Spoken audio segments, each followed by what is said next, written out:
And we've started to talk a little bit about governance already. So we said governance is how we make decisions, how we tell people how to behave.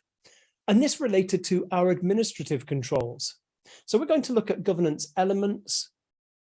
We're going to look at specifically at things like compliance, regulations and laws, but also some of our internal governance, standards, policies, procedures, and recommendations. So compliance. Compliance can be an external requirement. For privacy, we said you have to comply with regulations, you have to comply with laws. So these can arise externally. We can also have internal compliance requirements. If we have a set of standards, policies that we have to meet, then that compliance has been agreed by the board. We have to meet that. There's something that we have to comply with. So the policies, the procedures, the standards, the guidelines, those are things that we have talked, that have been agreed at some point within the organization that we have to follow. So laws and regulations might mean that our internal policies and procedures are shaped in a way that complies with the laws and the regulations. Similarly, we said standards, things you must do, guidelines, recommendations. These may arise externally. They could relate to your particular industry sector, but they may be internal standards and guidelines. Somebody could have said, well, look, this is best practice. This is how we are going to behave. You will have these standards for encryption, as an example. So this links very much to the type of industry that you're in. Increasingly, industries are regulated. Privacy regulation is growing globally. But also we see healthcare, finance, military, government, communications, transport, all those critical national infrastructure elements are typically regulated.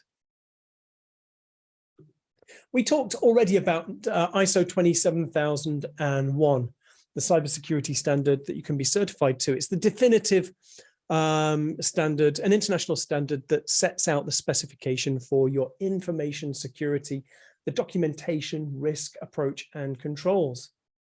But ISO also have another document on cybersecurity management. This is ISO 27032. Supposed to, again, be an international definitive standard offering guidance on what to do. So you cannot be certified to this standard.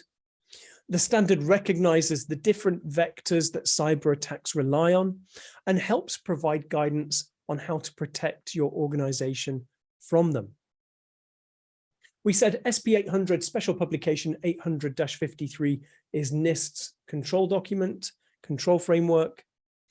And we also have NIST's cybersecurity framework.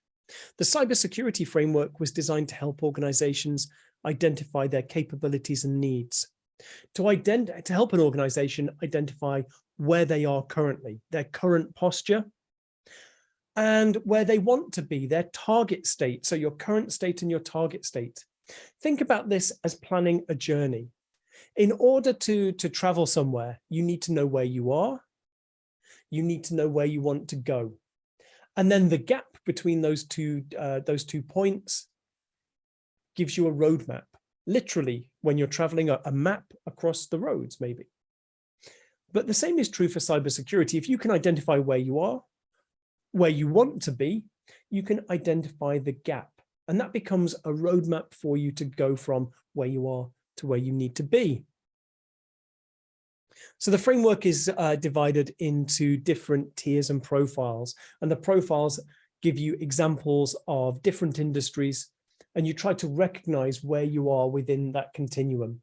So we're a telecommunication provider, for example, and yeah, this profile looks like us, looks like where we are. That profile looks like where we want to be, and it helps you shape your next steps. It gives you effectively the basis for a strategy and a roadmap. Policies, we talked about policies. Policies are the high-level statement saying what we're doing. They should reflect the law. They should reflect the strategy and mission of the organization.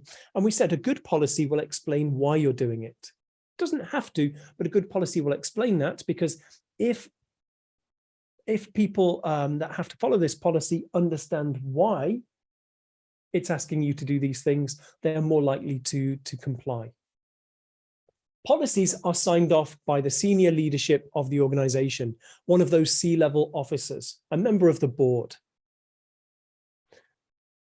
Procedures are signed off at the next level down. Procedures are step-by-step instructions. They're signed off at a lower level, not at the next level down, rather at a lower level within the organization, within a business unit.